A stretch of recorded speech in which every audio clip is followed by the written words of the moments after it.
Hi friends, Mickey Mankis here and welcome to Out the Back Door. Today I'm going to share my recipe for old-fashioned cranberry sauce. Come along.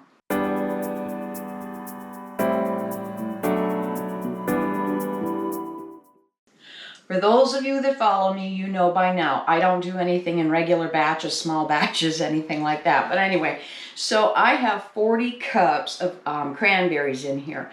I've washed them up already and everything. In fact, I did that last night and I set this out into the garage. We're in winter temps right now, so it was my walk-in refrigerator slash freezer because they did start freezing up. So I'm giving them a chance to warm up a little bit before I start this. So what I will be doing is giving you the recipe for a single batch. Mine is times 5. This is only going to take 3 ingredients and that's it.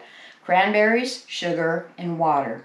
Like I said, this is an old-fashioned traditional recipe. You can find many other recipes online that add orange zest, cinnamon, nutmeg, different things like that. You can doctor up this recipe if you want by adding those things, but I choose not to. I'm just making a plain cranberry sauce to put in our pantry. So the first thing I want to do is I'm going to start with a simple syrup.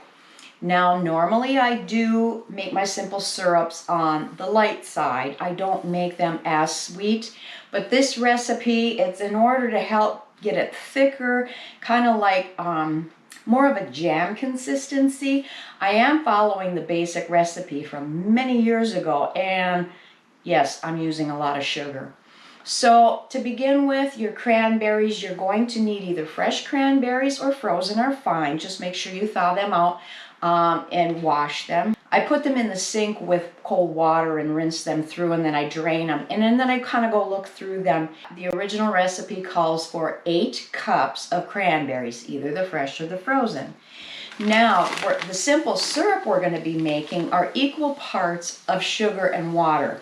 I am using an all-natural raw cane sugar, and this is what I generally use in all of my cooking and baking. You can use plain white sugar if you like, that's fine. I just try to stay away from any type of a sugar that doesn't say cane sugar on it, because then it's made with beet sugar. And all those beets have been modified, genetically modified, so I stay away from that type of a sugar. But so your recipe is going to be calling for 4 cups of sugar and 4 cups of water. So, being I'm making a 5 batch, is that what I'm calling this? Yeah, I'm multiplying this by 5. I need 20 cups of sugar. So let me start getting it in here.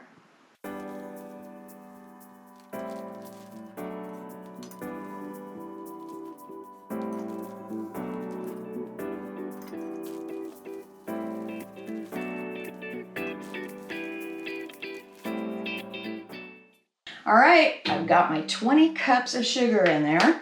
All you need is 4 cups. And now I'm going to get my water ready. And like I said, it was equal parts of the sugar and the water, so I need 20 cups or 5 quarts. Now, while I am getting my simple syrup ready, I also have my half-pint jars. That's what I'm using. You can use pint jars also if you'd like. But I've got my jars in the oven right now.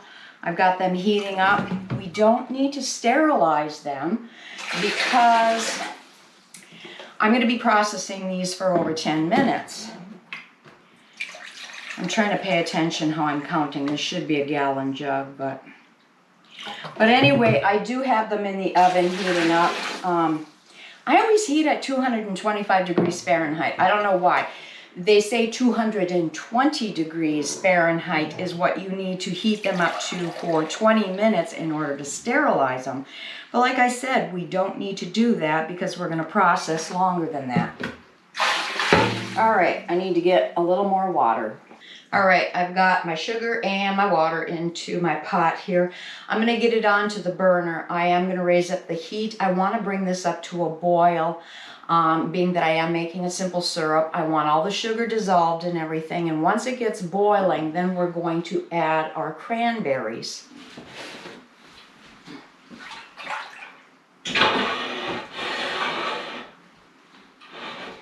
Now I'm gonna have to make sure I've got enough room to get my canner on the other side here too. You know, you all like to laugh at me how big my canner is and how big my stock pot is and how big my bowls usually are. And guess what? I had to buy a big spoon to go with all this too. But anyway, normally I use my Tatler lids. Most of you agree, yeah, you see me use my Tatler lids. But this time, I'm actually going to be using metal flats. I'm doing a review on these. And these, all right, they've got a gold top and they've got a blue gasket on the back. These are a regular size mouth jar lid. I got these at Layman's. Now, I've heard a lot of great reviews about these. They are a lot thicker. The gasket material seems to be a lot better than if you're picking up Ball or Kerr, anything like that. So these do need to be heated. So I'm going to heat up my lids in boiling water while my syrup is cooking up. I had spoke to Layman's because I was asking them when my wide mouth lids may be coming, and they said those are on back order. Now these came right away, the regular mouth ones. This is, let me see, what is the date? December 18th. And I think it was approximately a week I had gotten my order, and the regular size mouth lids were in it. I ordered quite a few just to check this out, and in case some of my friends can't find lids, I can help them out. So I am going to be heating these up to warm up that gasket and everything like we used to have to do. Now these come in a pack of 60. They sell them in bulk. But to me it was a reasonable price, and so far looking at them, they look like they are really good quality. We will find out, but I will leave a link in the description box in case you do want to check out Layman's.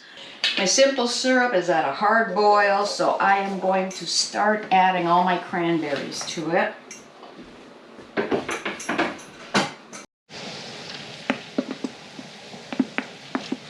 The sounds that you're hearing are normal.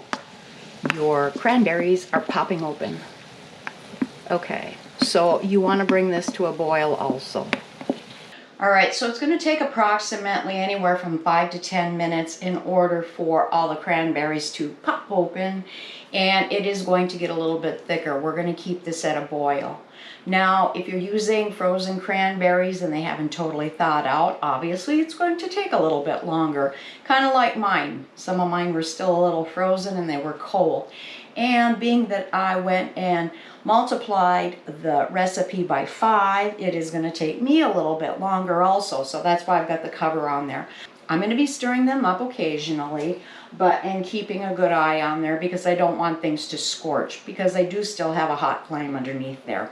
As you can see, we've got a good boil going on, and foam is forming on the top, kind of like when we're making jam. So I know that this is almost finished.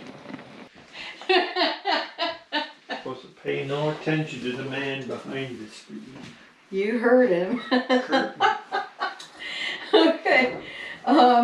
Actually, this was too heavy for me to move, especially as hot as it was. So I had to have Mr. Mankus come in here and use his muscles for me and place it over here. So I'll get the jars out. Like I said, we got to the point where we've got a good foam on the top and everything. These have been boiling long enough where it thickened up. Now, when this cools down, it will naturally get thicker because cranberries are really high in pectin. So let me get the jars. All right, now I'm going to be leaving a 1/4 inch headspace, and we are going to be water bath canning these. So as you can see in the background, I don't have my water bath canner out. I've got my pressure canner out, and it's because I've got so many jars to fill. So what I'm going to be doing is steam canning. I'm anticipating possibly 40 half pints, but we'll see what happens. You want to make sure that you're wiping your rims down so that they're clean. I've got a wet paper towel here, especially with all the stickiness going on with the sugar. I don't know if you've ever paid attention if you've purchased a can of cranberry sauce and looked at the ingredients. Now, in the States here, one of the top brands that most people purchase because it tastes good. If you look at the ingredients, yes, it's cranberries and then high fructose corn syrup and then corn syrup and then water. Now, so this is a much better option for you. It's going to taste better. Now, I've never used Layman's lids before, so I'm trusting they're going to work well. And that's one thing I did notice about when you do end up getting a thicker, a better quality lid. You know how I always say when you put the bands on, fingertip tight? Make sure you're doing fingertip tight or a little bit less. Just enough to hold that lid down on the jar, because if you get it on there too tight, your lid may buckle. Years ago, I had bought an off-brand. It was called Empire, and I found an excellent deal on them. And I bought up a couple of flats of them, and I started using them. They were so thick that, I mean, almost all of my jars buckled. I barely had any that sealed properly. So it was like, hey, and I wasn't putting the bands on very tight either. So that's just a reminder when you are actually using a better quality lid, don't crank down on your bands too much. All right, now I am going to be processing these for 15 minutes, whether you're doing half pints or pint jars. And like I said, I'm going to be steam canning mine. Once I get these bands on, I'm going to start loading up the canner. That is really warm. All right, I did have to go and grab 8 more half-pint jars, and I got those filled up. Plus, I still had a little extra sauce in my pot. I am just about to the time where I'm going to start my timer for 15 minutes. This is what you would be water bath canning at, 15 minutes. I'm steam canning, so once I get that steady stream coming out of my vent pipe, as if I was venting when I was pressure canning, I'll start my timer for 15 minutes. And then once the 15 minutes is up, then I'll turn my heat off. This recipe that you're making, you don't have to can it. You can just put it into a container and put a cover on it once you're done making it, you know, cooking it up and everything, and then just put it in the refrigerator and you can eat it then. I think it's probably good up for about a week, you know, 7 days. Once I get the jars taken out and everything, I'll show you what they look like. That's what I was looking for, last one. All right, a couple of things I noticed about these lids. One thing, any type of a lid, when you're pulling your jar out, if your band is loose already, that's a good thing. Your lid is sealed. Another thing about these lids from Layman's, they don't have that high-pitched ping sound as they're sealing, you know, when you're pulling the jars out of the canner. It has more of a dull thud.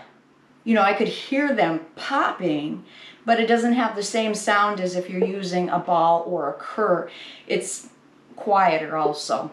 I don't know if you can hear them slowly popping right now, but anyway, they are sealing. I can see where it's pulled down in the center already. Yep, there we go. We have got our old-fashioned cranberry sauce made and canned up. I'll pull the bands off and stuff later and make sure that they're all sealed. You know, I'll do the finger test on top of the jar lids to make sure that they're not going and then I'll get them labeled and everything washed up. I'll get them down into the pantry. So I hope you enjoyed this video. Thank you for joining me today. And if you did like it, please give me a thumbs up and share. If you have any comments, leave it below. I do want to mention really quick, like I said, you can add that orange zest and the cinnamon and nutmeg if you want into this also. It'll work with this recipe. So anyway, you have a very Merry Christmas. God bless and have a good day. See you next time.